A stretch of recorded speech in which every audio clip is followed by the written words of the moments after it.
Hello guys, നൈസായിട്ടൊരു ഉറക്കമുള്ള ഉറങ്ങി എണീച്ചപ്പോ സീറ്റിൽ നോക്കുമ്പോ നോനെ കാണും.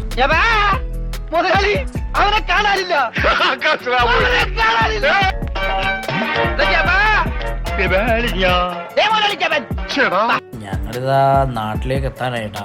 അപ്പൊ ഞാൻ ഉപ്പാനെ വിളിച്ചു പറഞ്ഞു നമ്മൾ ഏകദേശം അരമണിക്കൂർ കൊണ്ട് എത്തും. അപ്പൊ സ്റ്റാൻഡിൽ വന്ന് പോകുന്നുണ്ട്. ആ കൊയിലാണ്ടിയിലാണല്ലോ ഇറങ്ങുന്നത്. നോ വടയിലേക്കും പോകുന്നു. ഏതാ കൊയിലാണ്ടി സ്റ്റാൻഡിലെത്തി. കുറച്ച് സമയം ഞാൻ ഉപ്പാനെ അവിടെ കാത്തുനിന്നു. നോ നേരെ വടയിലേക്ക്. കുറച്ച് കഴിഞ്ഞപ്പോൾ ഇതാ ഉപ്പ എത്തി. ഞാൻ നേരെ വീട്ടിലേക്ക് പോയി. വീട്ടിലേക്ക് പോകുന്ന വഴിക്ക് 2 ദിവസമായിട്ട് വെജിറ്റേറിയൻ മാത്രമാണല്ലോ കഴിക്കല്. നല്ല മീനെല്ലാമായിട്ട് പോകാൻ തിരിച്ചു. അങ്ങനെ ഇതാ വീട്ടിലെത്തിയിട്ടാ. 2 ദിവസമായിട്ട് പപ്പൂസിനെ കാണാനായിട്ട് നല്ല മിസ് ചെയ്യുന്നു. പിന്നെ നേരെ കുളിയെല്ലാം കഴിഞ്ഞ് ഫ്രഷായി പപ്പൂസ് നല്ല ഉറക്കേനു.